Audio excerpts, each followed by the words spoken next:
It's really special too because like we get to be the role models for the younger generation. Today on Investigate TV Plus, a college swim team takes the plunge on a life-saving mission.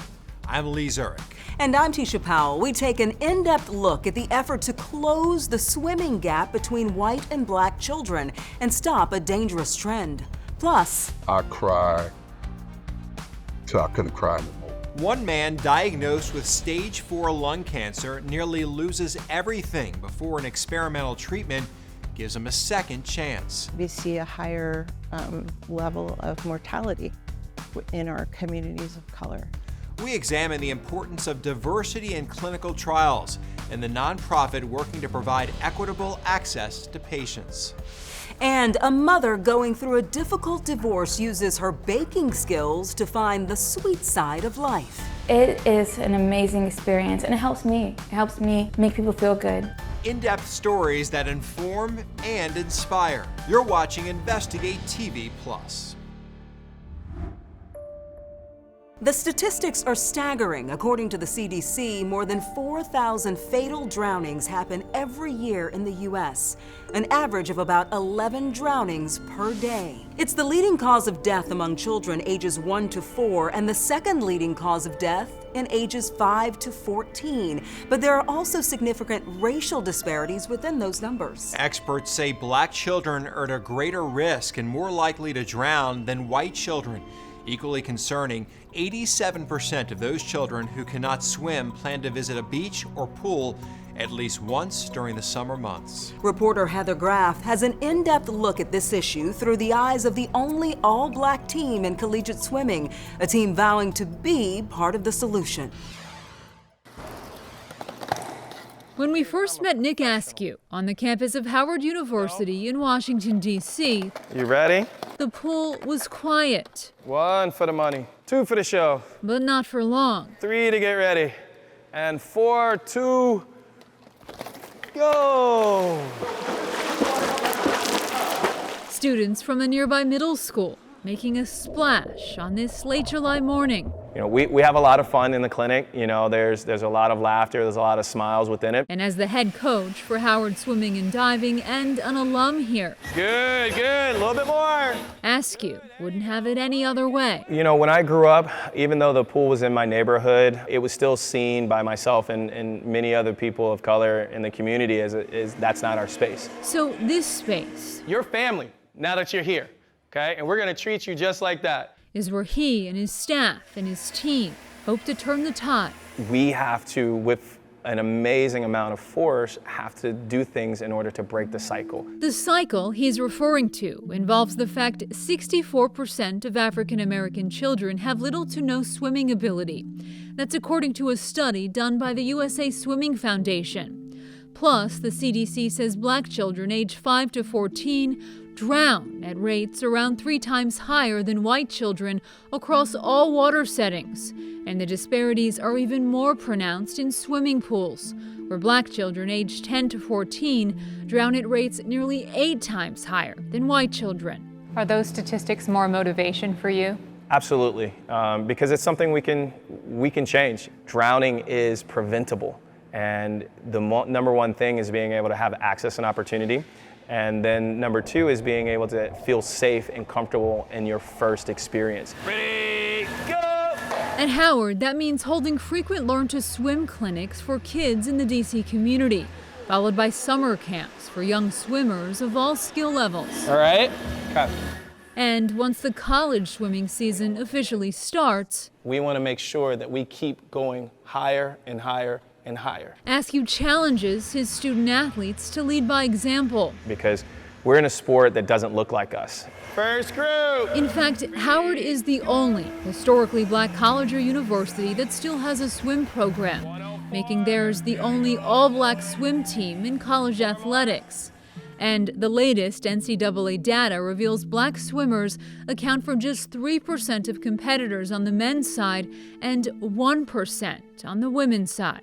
It's just so much more than just the sport of swimming. For Howard swimmers Langston Weddington and Michaela Spears, When I was 2 years old, my mom wanted me to learn how to swim because she didn't know how to swim. it's also about representation. You know that image is so important for Black men and women, because it's so many more boundaries than just, Black people don't want to swim. Black people don't know how to swim. It dates back years. It still affects us now. The nonprofit Diversity in Aquatics speaks often about that long history of exclusion and discrimination in swimming. There were policies set in place that said, Jim Crow laws that says you are not allowed to go into this pool. And then later on, they would say, oh, you had to have a house in this community to be a part of this pool. And if you are African American trying to buy a house in that community, you weren't allowed to buy a house. Dr. Miriam Lynch is the organization's executive director and says their mission is to educate, promote, and support swimming in marginalized populations. Is it also about saving lives? That's first and foremost, is about saving lives. Lynch is also a former Howard swimmer herself and a volunteer assistant coach for the current team led by Askew. 20 seconds!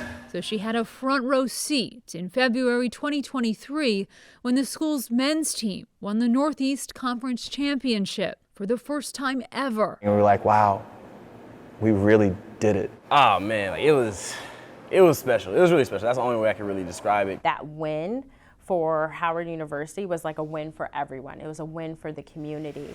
The disparities don't define us. You got it. Go, go. Coach Askew recalling the moment his swimmers began to realize their impact. A family stopped them and said, you're the team that's in the news. You guys are Howard University. And of course they were like, yeah, that's us. And in the months that followed, he says they heard from people all over the country. We've gotten emails from people young and young at heart who are starting and learn to swim and saying that they were inspired because of that. It really means the world to know that we've opened the doors to just water safety to so many people. It's like saving lives. Like, yeah, it really is. Literally, it's a matter of life and death. A ripple effect on diversity and safety in the water. Ready, go! And Askew promises they're not done making waves. I think it resonates with a lot of people, and that's truly one of the things that we're aspiring to do. The myth that Black people don't swim. That's something that it's just that, it's a myth. Let's go! All the way! In 2023, the Diversity in Aquatics group mentioned in Heather's story partnered with dozens of other nonprofits to develop the first ever National Water Safety Action Plan. They call it a roadmap to reduce drownings, with a 10-year plan and recommendations that include legislative change along with more public education and training. It also provides resources on how to make water activities safer. Still to come, from spore to fork, a restaurant in Las Vegas cooks up meatless meals and cultivates its key ingredient. We'll dig into the science behind their mushroom-based menu. But first, a cancer patient nearly lost everything in search of life-saving care. I had so much pain on my spinal cord, I couldn't lift a spoon. But an organization connected him with a second chance. Without them, I'd have been deceased by now. We go in-depth with a nonprofit working to boost diversity and access to clinical trials.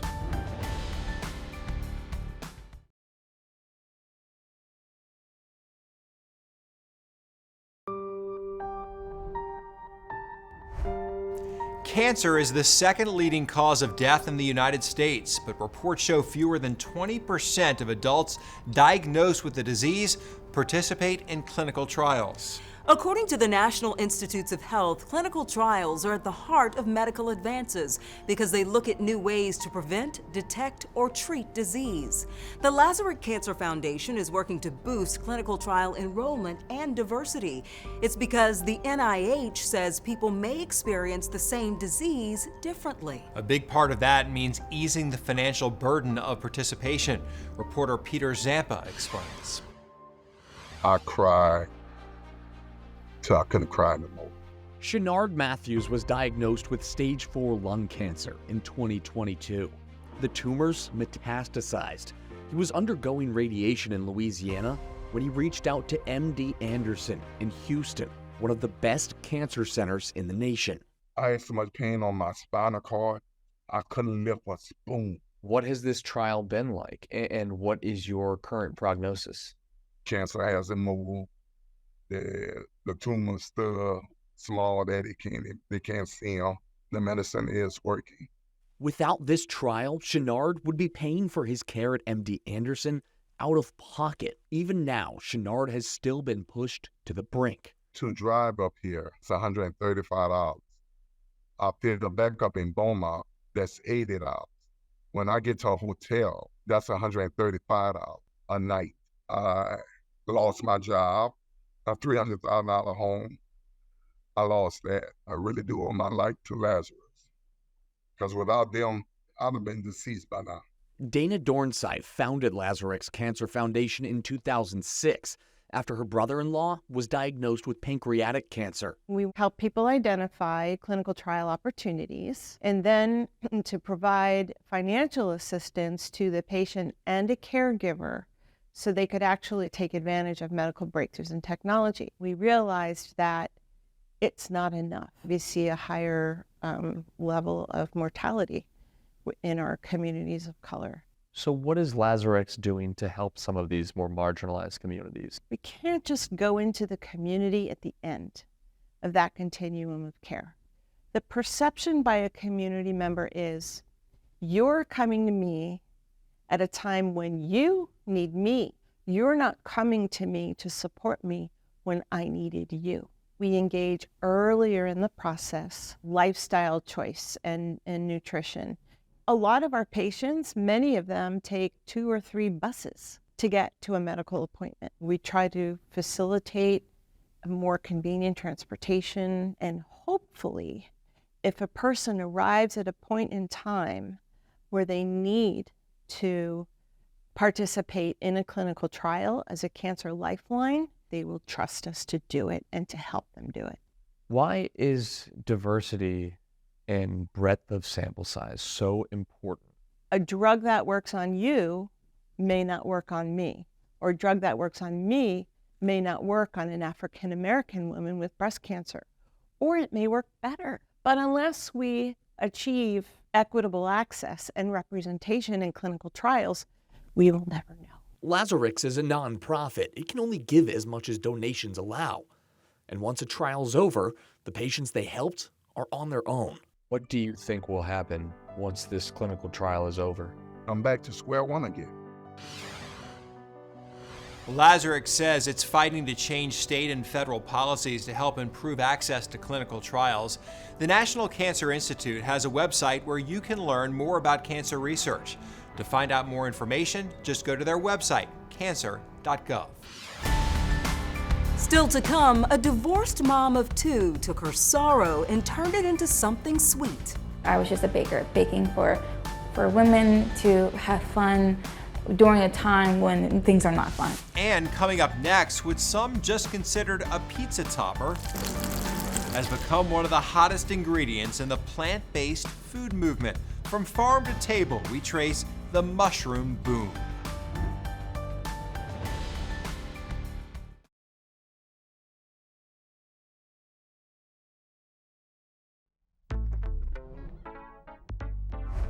You can just call it a mushroom boom. In 2022, the New York Times named mushrooms ingredient of the year and an essential food for the plant-based food movement.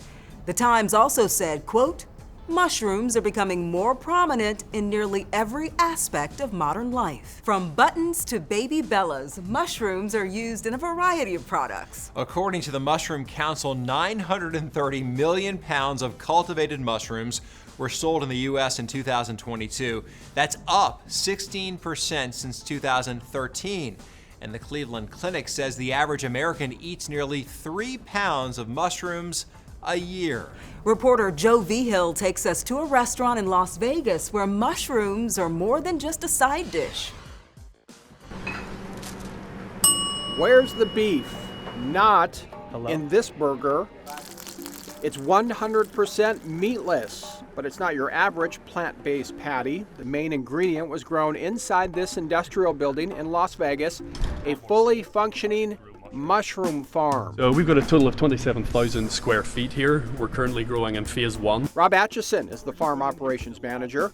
He says mushroom cultivation starts in the sterilization room, where they begin with the soil for the fungal spores grow. According to the Mushroom Council, mushrooms flourish under precise conditions. Mushrooms grown for food are grown in a very sterile environment to prevent contamination. We treat it with pressure and temperature to make sure that there are no competing organisms within the substrate.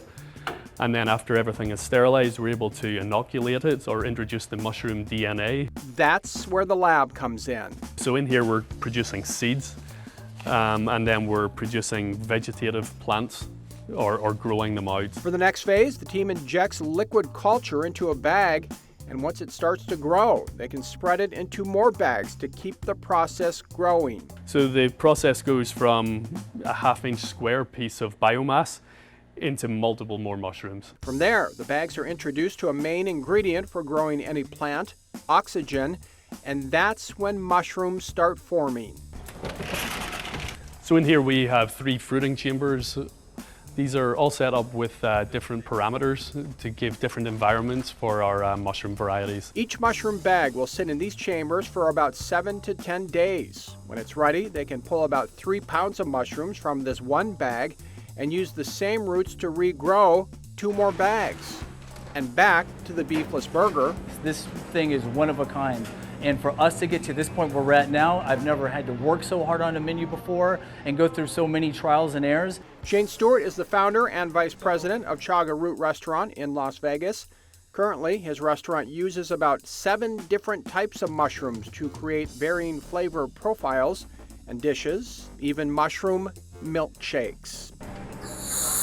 He says his passion is to create a fun, fresh menu that tastes good and is good for you. You go to a lot of plant-based restaurants and you get a lot of salads or dishes that are made with products that you're better off not even eating that product. And here's another fact about this fungus. The Cleveland Clinic says mushrooms may help protect your health and prevent disease. Mushrooms contain high amounts of vitamin D, B6, and selenium.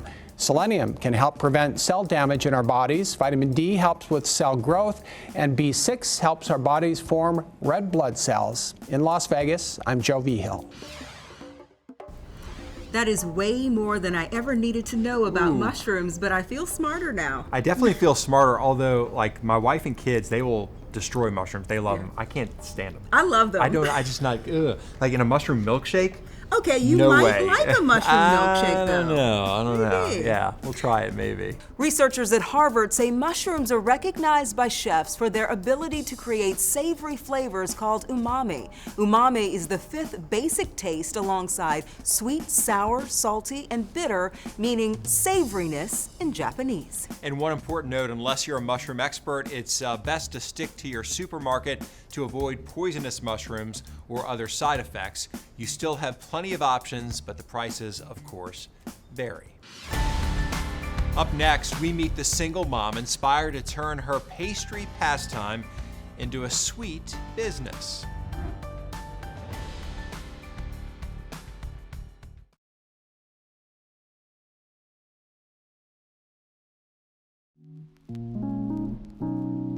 A drizzle of hope and a dash of inspiration. A single mom turned baker concocts a sweet message for other women.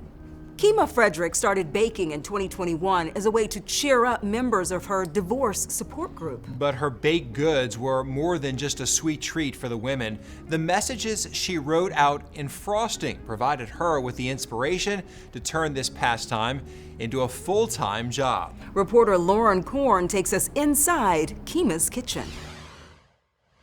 Here we are warming up our white chocolate. Whether it's ganache-filled peach cobbler pumpkin spice, I really do enjoy creating these fun moments. or your classic cookie favorites. Make sure that everything is evenly mixed. Creating the flavors are fun and endless. And then take my filling, stuff it in there. For Kima Frederick, I take a variety of doughs. It could be a plain vanilla dough, a chocolate strawberry, and then I'm able to stuff them with other cookies, brownies, ganaches.